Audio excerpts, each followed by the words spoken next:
All right, so we are up to Chapter 9 in Heart and Soul. Chapter 9 is titled Hard Times in World War II. So World War I has just passed, which brings us, unfortunately, not very long later, to World War II. Our two quotes for today: I learned that I was in two wars, one against the foreign enemy, the other against the prejudice at home, Jackie Robinson. And the second one, I love my America, and let somebody tell me it isn't mine. E.J. McConnell, Private Company 761st Tank Battalion.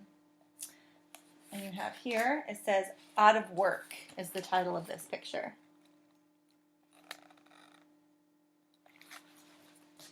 All right.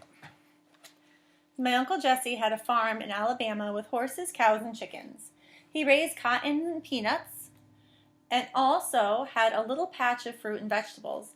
Uncle Jesse and his family had made a good life for themselves out there in the country. Most of his neighbors were white folks, but there were a few black farmers sprinkled about. He often had trouble with his white neighbors because they considered him competition. In the South, black folks had to be careful about doing too well. If they raised a better crop than their white neighbors, their crops and mills could end up in flames. Can you imagine that? You do better than somebody and they burn your stuff because they're jealous.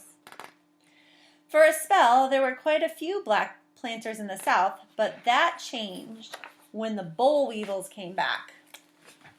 Folks like Uncle Jesse had to switch crops or move away to start all over.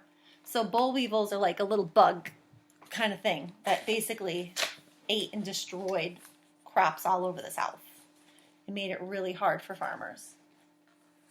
Southerners still depended on the cotton industry, so they had some real hard times when the planters left. Most Northerners worked in factories, earning much more than Southerners, who still mostly lived in the countryside and worked on farms. Soon, things got even harder. I'm going to switch to this side because the picture's over here. On Thursday, October 24th, 1929, the U.S. stock market crashed. Only one day before, business was great, and stocks were traded at higher prices than they had ever been. But that Thursday, Americans could only watch as the market fell and stockbrokers panicked, selling the same stocks for pennies on the dollar. Banks, mines, and other businesses went bankrupt. Soon the country was plunged into a very bad economic time called the Great Depression. So, stock market explained simply. Let me think. Businesses need money, and to make money, they sell stocks. A stock is basically a piece of paper, and when you buy that piece of paper, you own a small part of the business. You pay for it.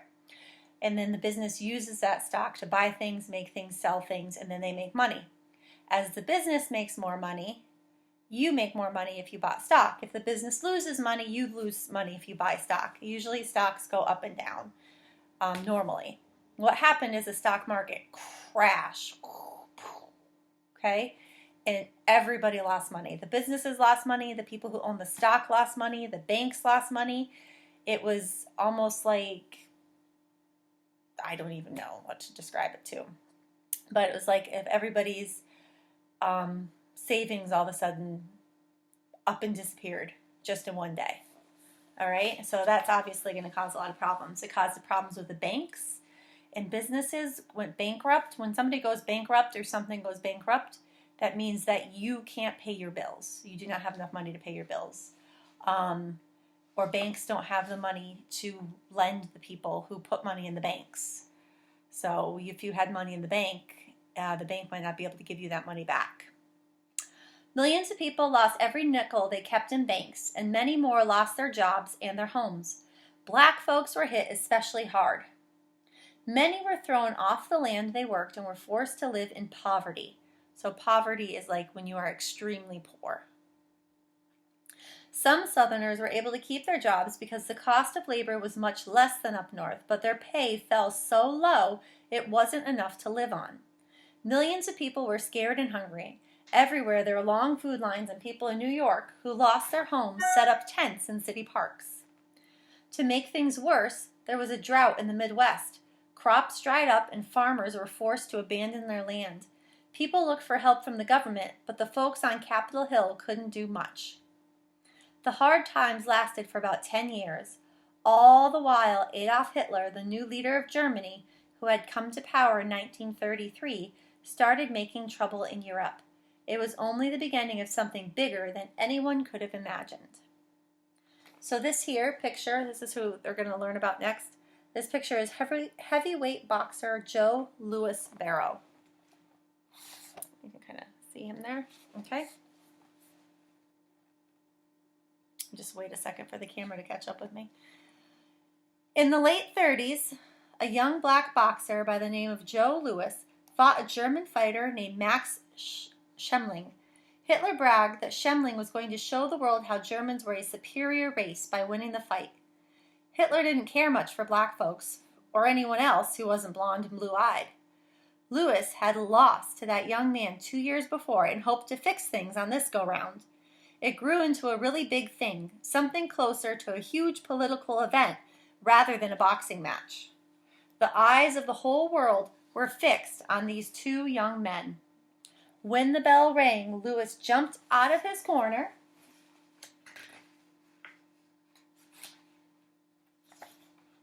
and beat that poor fellow into a pulp in a single round. So much for supreme, honey. We celebrated, but deep down we all knew that it was just a boxing match. The real fight was much worse. We followed what was happening in Europe, listening to the radio and reading the papers. It was such a frightful thing. The Nazis had it in their minds to take over the whole world. They had taken control of Germany by assassinating political leaders and then began invading neighboring countries. So I'm sure some of you have heard of Hitler and know a little bit about World War II. So they took over Germany by assassinating political leaders. Assassinating is when you set out to purposely kill somebody. And then they began invading their neighbor countries. So then they would go in and start to try to take control of those countries closest to them. By the middle of 1941, the Nazis had occupied, which means they are taking over, much of Europe. And even worse, there were rumors that they were murdering the Jewish people by the thousands, shooting, starving, gassing, and burning those poor people to death. Okay, so some of you may have heard of this before. You call that the Holocaust. So the Germans would set up what's called concentration camps, and they would purposely round up the Jewish people and bring them to these camps. And sometimes they would just bring them in and straight up kill them, or sometimes they would bring them in and put them to work and basically a lot of times just end up working them to death. Hitler used the Jews as an excuse for why Germany was doing so bad after World War I, and kind of turned the German people against them and used them as what was called a scapegoat, somebody to blame for your problems.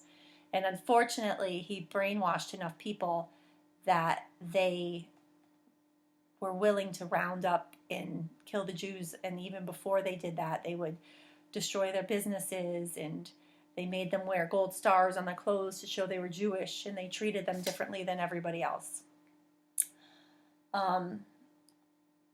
But there were many people who tried to help the Jews too, even though a lot of people tried to harm them. But helping them could cause you to lose your life as well. So that's kind of what was going on in Germany at the same time that they were trying to take over the world. So, America tried to stay out of it. But then on Sunday, December 7th, 1941, Japanese planes flew over to Hawaii and bombed our naval base at Pearl Harbor, killing thousands of our servicemen in a surprise attack. We couldn't stay out of it anymore, honey. It was time to saddle up and fight. The next day, President Franklin Roosevelt declared war on Japan, and every person in America was behind him. Young men and women from every state signed up to serve in the war, and many more were drafted. Okay, drafted means that you have to fight. You're given a number, and when your number comes up, you don't have a choice. You have to go fight. Okay? Lord knows I couldn't go, as I had to take care of my own children, but my two younger brothers went off to that war. Not that I wanted them to go, mind you. It was the hardest thing in the world, but I understood why they wanted to go and what they'd be fighting for. So we gave them our blessing and prayed we'd live to see them come home. I'm going to show you this picture a little bit better. Okay, it's titled, My Youngest Brother, Joshua, a Tuskegee Pilot. There were some white folks who thought that this was a white man's war and turned black folks away when they went to sign up. Did you imagine that? How silly. But we had just as much to lose as they did, maybe even more considering the Nazis' feelings about us. So the Nazis didn't like Jews, but there are a lot of other people they didn't like. They didn't like black people, they didn't like people who were disabled, they didn't like gypsies, all sorts of different types of people. Some black folks thought that the worst place in the world for a young black man was in the United States Army, and they were right to a point. Black soldiers were at the mercy of their white superiors, some of whom were Southerners who didn't like black folks. They were segregated, so separated, from white soldiers and sent to the front in battle or made to swab the decks, cook, clean, and unload weapons from the ships. That wasn't the service they signed up for. Some black soldiers didn't mind it, but a lot of those young men signed up to fight, not to serve or clean up after white folks. White officers believed that black men weren't smart or brave enough to fight with white soldiers or fly planes or drive tanks. But after we invaded Europe in the summer of 1944, the First Lady, Eleanor Roosevelt, pushed President Roosevelt to put black soldiers in the fight. She had a good heart and was a great friend to black folks and anyone who was in need. And if you ever have time, it's really kind of cool to look up information about Eleanor Roosevelt, President Roosevelt's wife. She did a lot of really great things herself. Here's this picture here. It says, my younger brother James with the 761st Tank Battalion, Germany, 1944. The military gave in, calling it an experiment. The Tuskegee Airmen, the 332nd, and the 761st Tank Battalion were put into action. Now, I'm not bragging much, but our boys were some of the best combat soldiers and bomber escorts in the world.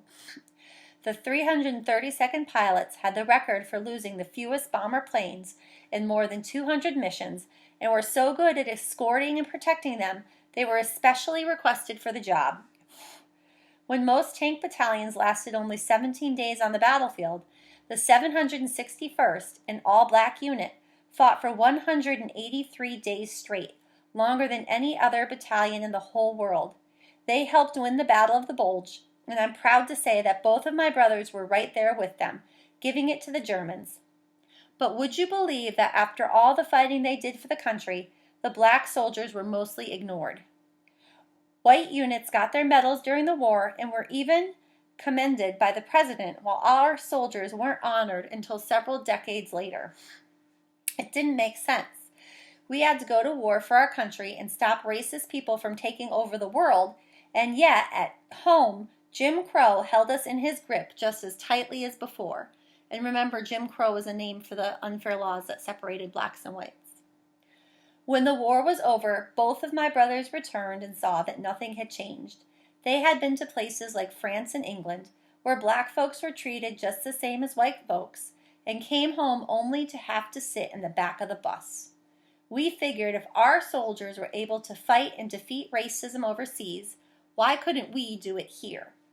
Their stories about equality in Europe let us know that this kind of thing was possible. It weighed heavy on our minds and pushed many of us to stand up again to fight for what we deserved. It was time to make things right. Jim Crow's days were numbered.